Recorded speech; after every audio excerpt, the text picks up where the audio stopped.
I was thinking about these reminders that I need for my own art, and I realized that they're also great reminders just for life in general.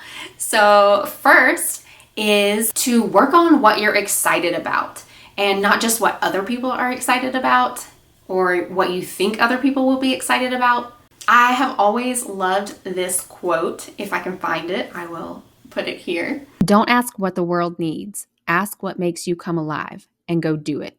Because what the world needs is people who have come alive. A lot of times when I feel stuck with painting, or like I don't feel like painting today, it's because I feel obligated to paint something for other people, basically.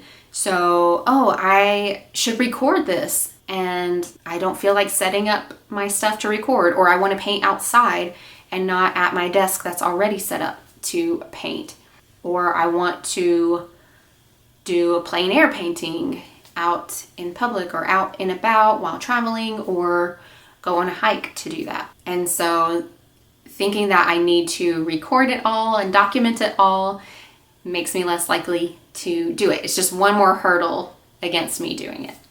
So sometimes just do it for yourself without the cameras, without the feeling like, oh, the camera is filling up, or this is going to take up so much space on my camera, or that kind of thing.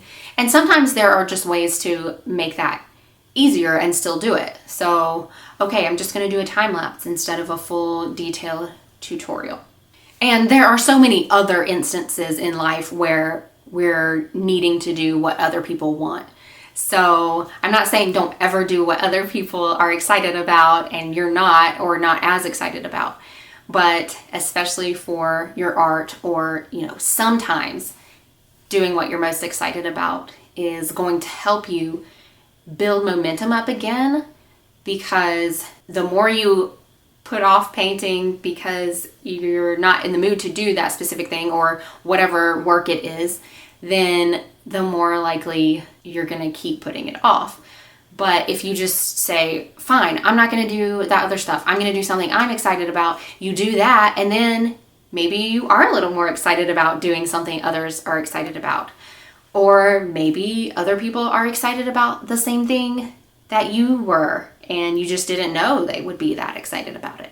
This is an example of one of those things where I wanted to paint it, but I didn't want to paint it on camera. I didn't know how it was going to turn out.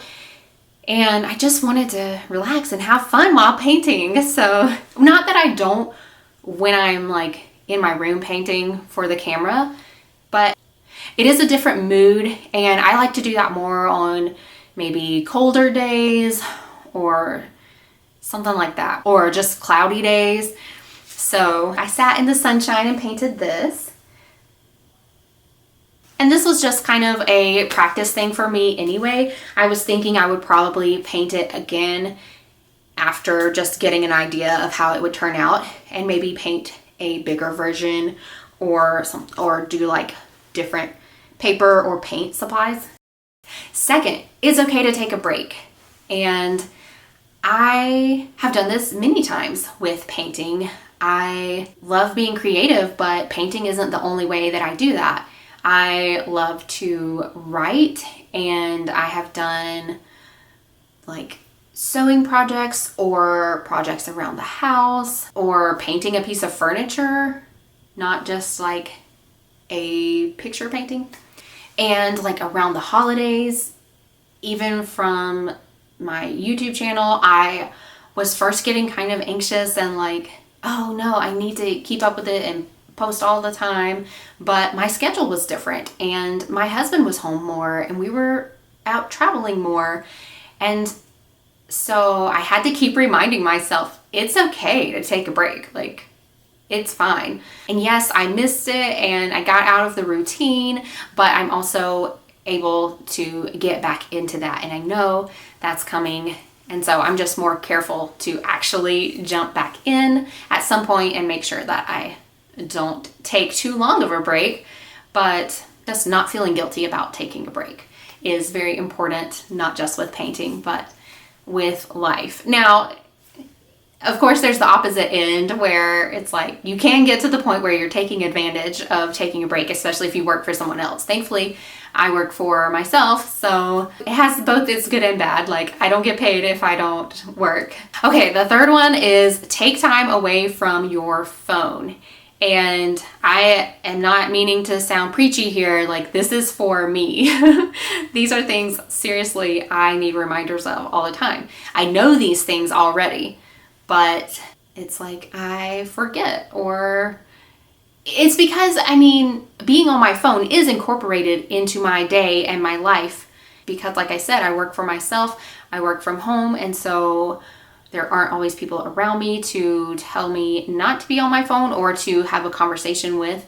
So I'm on my phone if I'm having a conversation, but I can also get distracted by my phone, and I am on it a lot. So I'm not saying like don't ever be on it or try to be on it as little as possible. And I do get a lot of inspiration from it and everything, but that's why I need to remember to take a break from it, because there is so much good and helpful stuff on there. But that doesn't mean that it's not taking me away from something else that's good and helpful also that I maybe want to do more, like painting. So my next video will be 3 tips for spending less time on your phone, even as an artist or someone who works from home. If you're interested in that, remember to like and subscribe, and I'll see you in that one. Thanks for watching. Ooh, which makes me want to do another product testing video. Like testing different supplies and how they turn out on when I use them in different ways. Okay, because do I want to talk about this? I did get some art supplies for Christmas that I want to start using that are higher quality and professional. So